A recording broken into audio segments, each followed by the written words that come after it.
नमस्कार स्टूडेंट, मैं सूरज सर आपका बायो दर्पण यूट्यूब चैनल पर बहुत बहुत स्वागत करता हूं। आज एक बार फिर से क्लास 12 बायोलॉजी की सीरीज को कंटिन्यू करते हुए स्टूडेंट आज हम पढ़ने वाले हैं कायिक जनन की तीसरी विधि, पत्तियों द्वारा किस प्रकार कायिक जनन होता है, आज इसी को हम देखेंगे समझेंगे। बाय लीव्स, देखिए स्टूडेंट, इसमें होता है कि कोई पत्ती है, इसमें जगह जगह क्या होती है, अपस्थानिक कलिकाओं का विकास हो जाता है और प्रत्येक कलिका एक नए पौधे को बनाने में सक्षम होती है।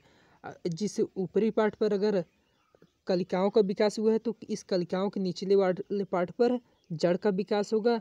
जब यही पूरी मात्र पत्ती सहित ये कलिकाएँ नई नई कलिकाएँ जब जमीन पर गिरती है तो यह एक नए पौधे के रूप में विकसित हो जाते हैं, क्योंकि प्रत्येक कलिका में यह क्षमता होती है कि वह एक नए पौधे के रूप में विकसित हो जाए। देखिए स्टूडेंट, इसे रिटन व्यू में देखते हैं। कुछ पादपों के पत्तियों पर अपस्थानिक कलिकाओं का विकास होता है तथा कलिकाओं के निचले भागों पर जड़ों का विकास हो जाता है। यही बताया गया कि स्टूडेंट कुछ पत्तियों पर क्या होता है, अपस्थानिक कलिकाओं का विकास होता है जिसके निचले भाग पर जड़ों का विकास हो जाता है। जब ये कलिकाएँ मात्र पत्ती सहित जमीन पर गिरती है, यानी ये कहा गया है कि जब ये कलिकाएँ इस पूरी पत्ती सहित जब जमीन पर गिरेगी तो प्रत्येक कलिका एक नए पादप के रूप में विकसित होती है। तो इस पत्ती पर जितनी नई नई कलिकाएँ होंगी वह एक नए पादप के रूप में विकसित हो सकती हैं। जैसे अजूबा, जिसे ब्रायोफिल्लम भी कहते हैं, तथा बिगोनिया में पत्तियों द्वारा होने वाला जनन। अब स्टूडेंट इसे चित्र में देखते हैं। ये स्टूडेंट आपका एक अजूबा का फिगर है जिस पर आप देख रहे हो कि जगह जगह क्या हुई है, अपस्थानिक कलिकाओं का विकास हुआ है और इसके निचले वाले पार्ट पर जड़ों का विकास हो गया है। अब जब यह अजूबा की पत्ती जमीन पर गिरेगी तो इस पर जितनी भी अपस्थानिक कलिकाएँ होंगी प्रत्येक कलिका से एक अजूबा का नया पौधा बन जाएगा। इसी प्रकार स्टूडेंट ये बिगोनिया का पौधा है, और जिस पर जगह जगह क्या है, अपस्थानिक कलिकाओं का विकास हुआ है ये, और प्रत्येक अपस्थानिक कलिका एक नए पौधे के रूप में विकसित होने में सक्षम होता है। अब स्टूडेंट देखते हैं कायिक जनन की चौथी विधि, पत्र प्रकलिका द्वारा जनन, बाई बल्बिल्स। देखते हैं स्टूडेंट पत्र प्रकलिका होती क्या है।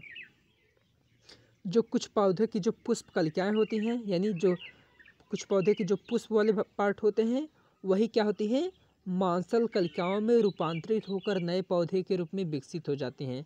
यानी स्टूडेंट इसमें ये बताया गया कि जो कुछ पौधे होते हैं उनकी जो पुष्प कलिकाएँ होती हैं वही मांसल हो जाती हैं, वो मोटी हो जाती हैं, जो नए पौधे के रूप में विकसित होने में सक्षम होती हैं। जैसे कि इसमें आवेग में पत्र प्रकलिकाओं द्वारा होने वाला जनन। स्टूडेंट देखिएगा फिगर में, ये आपको आवेग का फिगर है जिसकी पुष्प की जो कलिकाएँ हैं ये मांसल होकर क्या हो गई हैं, बड़ी बड़ी हो गई हैं। अब स्टूडेंट कुछ समय पश्चात क्या होगा कि प्रत्येक मांसल कलिका क्या होगी, जमीन पर गिरेगी और प्रत्येक मांसल कलिका से एक नया पौधा विकसित हो सकता है। ये देखिए स्टूडेंट,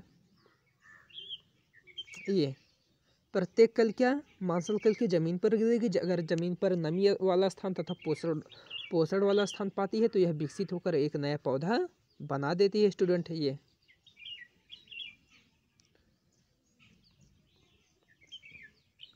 अब स्टूडेंट कायिक जनन की पांचवी तथा अंतिम विधि पढ़ेंगे, टूरियंस द्वारा जनन, बाय टूरियंस।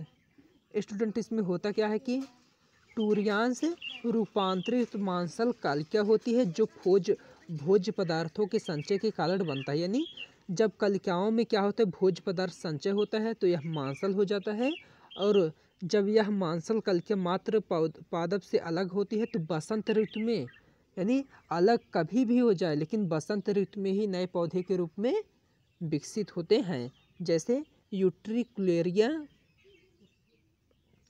यूट्रिकुलेरिया में टूरियंस द्वारा जनन होता है। ये स्टूडेंट फिगर में दिखाए गए हैं। ये यूट्रिकुलेरिया का फिगर है जिसकी कलिकाएँ, जिसकी पुष्प कलिकाएँ क्या हो गई है, खाद्य पदार्थों के संचय के कारण क्या हो गई, मांसल हो गई, मोटी मोटी हो गई। अब प्रत्येक कलिका क्या होगी, हो सकता है अभी जमीन पर गिर पड़े, या हो सकता है गर्मी में जमीन पर गिर पड़े, हो सकता है ठंडी में जमीन पर गिरे, लेकिन क्या होगा, ये जब तक बसंत का मौसम नहीं आएगा तब तक ये नए पौधे के रूप में विकसित नहीं होती। और प्रत्येक कलिका में या प्रत्येक टूरियांश में एक नए पौधे के रूप में विकसित होने की क्षमता होती है। इसी के साथ स्टूडेंट आपका कायिक जनन का पार्ट फिनिश होता है। कायिक जनन के जितने भी पार्ट हैं उससे 2 लेक्चर में आपको पढ़ाए गए हैं, बताए गए हैं। तो यदि आप इस लेक्चर का PDF नोट्स चाहते हैं तो आप डिस्क्रिप्शन में दिए गए लिंक पर जाकर क्लिक करके वहां से PDF नोट्स आप फ्री में डाउनलोड कर सकते हैं। मिलेंगे किसी नेक्स्ट वीडियो में, तब तक के लिए आपको जय हिंद स्टूडेंट।